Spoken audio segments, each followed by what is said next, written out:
আসসালামু আলাইকুম, কেমন আছেন সবাই? আশা করি সকলেই ভালো আছেন। যে যেখান থেকে পরবর্তীতে ভিডিওটি দেখবেন আমার ইউটিউবে, সবার জন্য রইল অ্যাডভান্স শুভকামনা এবং ভালোবাসা। যে বিষয়টি নিয়ে কথা বলবো সেটা হলো যে বর্তমান সময়টা খুবই একটা ক্রিটিক্যাল একটা সময় চলছে ইউরোপের প্রত্যেকটা দেশে, সেটা আমেরিকাও দেখেন, এটা অনেকেই জানেন।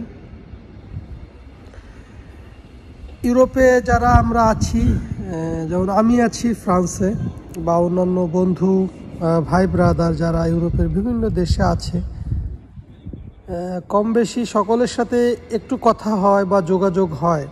সো সেই ধারণা থেকে এবং নিজস্ব কিছু ধারণা থেকেও আমি আপনাদেরকে কিছু বলার চেষ্টা করব, বিশেষ করে যারা নতুন ইউরোপে আসার আগ্রহ প্রকাশ করছেন অথবা অলরেডি যারা নতুন চলে আসছেন, বিভিন্ন দেশে আছেন, তাদের জন্য আমার কথাগুলো খুবই খুবই গুরুত্বপূর্ণ এবং জরুরি। সেটা হলো, আমরা সাম্প্রতিক সময়ে কিছুদিন আগে আমরা দেখতে পেয়েছি যে যারা বিশেষ করে ইউরোপের একটি দেশ পর্তুগালে যারা বসবাস করত বা পর্তুগালে একটা সুযোগ সুবিধা ছিল, এটা তো সবাই চলে গেছে, সবাই জানেন যে এটা বন্ধ করে দিয়েছে।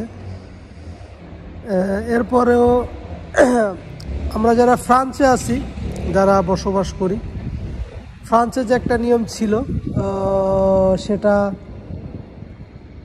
যারা এজাইলে যারা পলিটিক্যাল আশ্রয়ের জন্য যারা আবেদন করবে, তারা যদি সেখান থেকে অ্যাকসেপ্টেড হয় বা তারা টিকে যায়, তাকে দেখা যাচ্ছে তারা তো সোনার হরিণ পেয়ে গেল, এতে কোনো সন্দেহ নেই।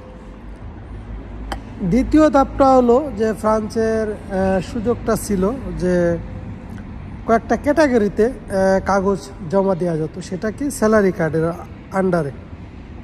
তো সেটা হলো যে আমরা কম বেশি সবাই জানি, আসলে এটা নতুন করে বলার কিছু নেই। আর ফ্রান্সে যারা বসবাস করে সব শ্রেণী মানুষই এগুলো সবাই জানে, ঘাটাঘাটি করতে করতে সবাই জেনে যায়। আর এটা নিয়ে ফ্রান্সে যারা বসবাস করে তাদের জন্য এটা না, এই কথাগুলো না, তারা সবাই জানে, ঠিক আছে, প্রত্যেকেই জানে। আমরা সবাই এটা নিয়ে গবেষণা করে, এই বৃন্দব, এই দৌড়াদৌড়ি, এই অফিস সে অফিস, এই ঘাটতে ঘাটতে সবাই জেনে যায়।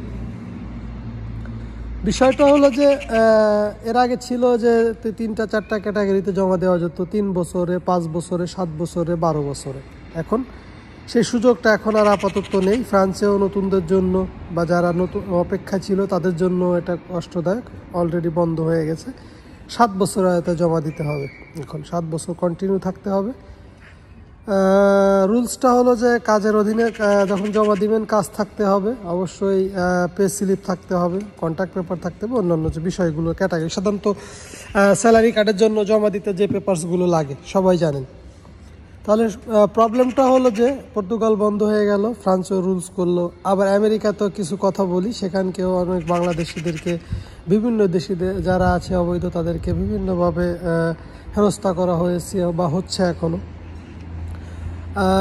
আবার ইতালিতে এই ধরনের সমস্যাগুলো হচ্ছে। সো তার মানে আপনি বুঝতেই পারছেন আমি কী জন্য কথাগুলো ঘুরিয়ে পেঁচিয়ে অনেক দূরে ছড়াচ্ছি, একটু বোঝানোর জন্য।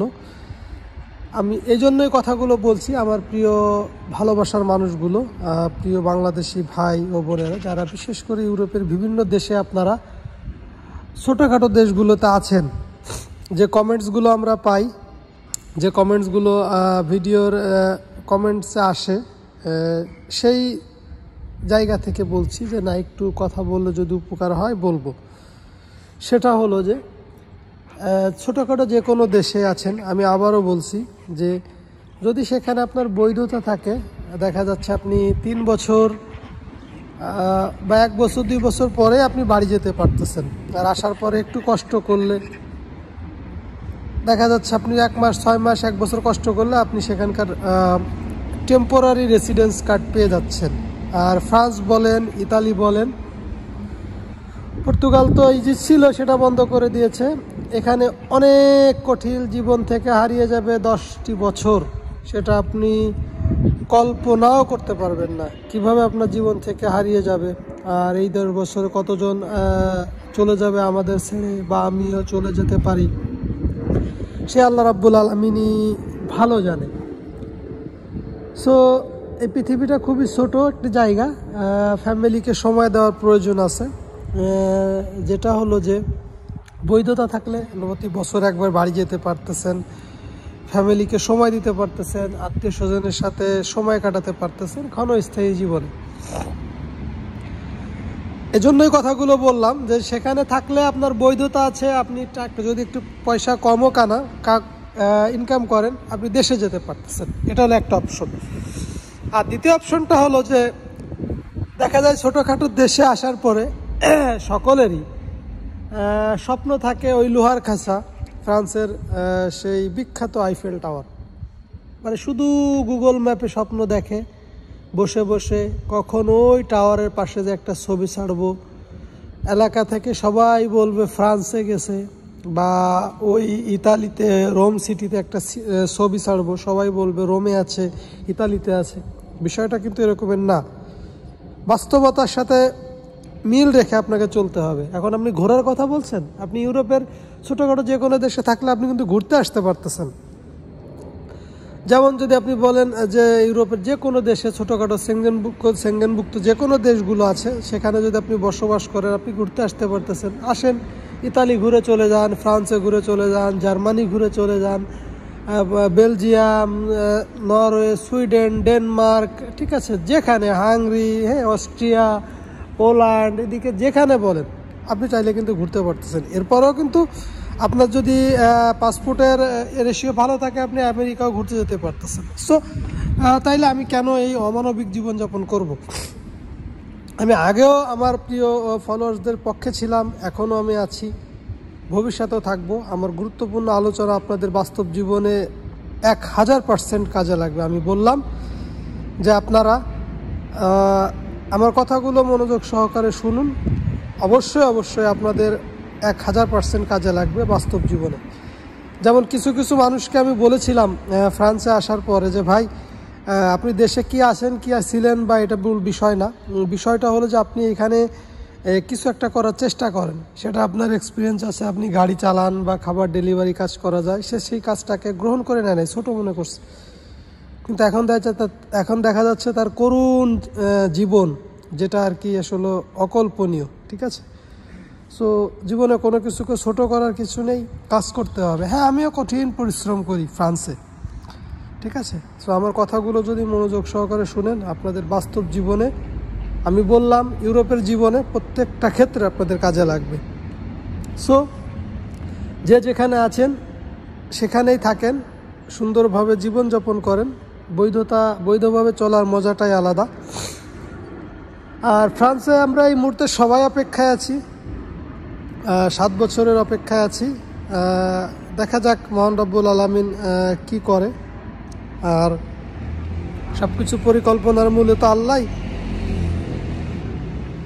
আর আরেকটা কথা হলো যে যারা বিভিন্ন দেশের আসার জন্য চেষ্টা করছেন, আমি এখনও বলি, কে কি বলতেছে এটা আমি জানি না, এটা যাদের বিজনেস পারপাস ততটা কথা বলা না উচিত, কিন্তু আমি আমার ব্যক্তিগত থেকে বলছি, ইউরোপের বাজারগুলো আসলে ততটা এখন আর আগের মতো নেই, ঠিক আছে। যে আপনি চাইলেই যদি কেউ চায় যে প্রতি যে 100, 200, 300 লোক বছরে নিয়ে আসতে পারবে না, 500, 300 লোকের আবেদন করলে 10 জন আসতে পারবে। আর এটা দিয়েই মার্কেটিং চলে, এটা দিয়েই সব জায়গা মানুষকে প্রচারণা করা হয়, বিভিন্নভাবে মানুষকে আকৃষ্ট করা হয় যে বাজারটা খুবই উন্নত, এখানে চাইলেই যেতে পারবেন, এইখানে আমার সাথে যোগাযোগ করেন। সো যাই হোক, আমার কথাগুলো অবশ্যই আপনাদের বাস্তব জীবনে প্রয়োজন হবে। আমি আবারও বলছি যে যাই করবেন, যে যার অবস্থান থেকে দেখে শুনে বুঝে শুনে করবেন, কাউকে কখনো দোষারোপ করবেন না। জীবনে চলার পথে আপনার ব্যক্তিগত সিদ্ধান্তটা আপনাকেই নিতে হবে, অন্যের উপরে এটা আশা করা যাবে না, এটা মনে রাখবেন। কারণ আপনার সিদ্ধান্তটা আপনারই। কেউ হয়তো আপনাকে একটু রাস্তা দেখাতে পারে, সেখানে বাকিটা বড় করে রাস্তা কিভাবে তৈরি করবেন এটা একান্ত আপনার ব্যক্তিগত ব্যাপার, ঠিক আছে। জীবন মানেই যুদ্ধ, জীবন মানেই সংগ্রাম, আর ইউরোপ জীবন মানেই সবচেয়ে বড় মহাযুদ্ধ। এই যুদ্ধে সবাই যেন সফলগামী হয়, সকলের জন্য দোয়া করি, প্রত্যেকটা মানুষের জন্য, প্রত্যেকটা পরিবারের জন্য। তারা যেন তাদের পরিবারকে নিয়ে সুন্দরভাবে বসবাস করতে পারে, ফিরে যেতে পারে বাবা মায়ের কোলে। সবাই ভালো থাকবেন, দোয়া করবেন, আমি আপনাদের জন্য দোয়া করি। আসসালামু আলাইকুম।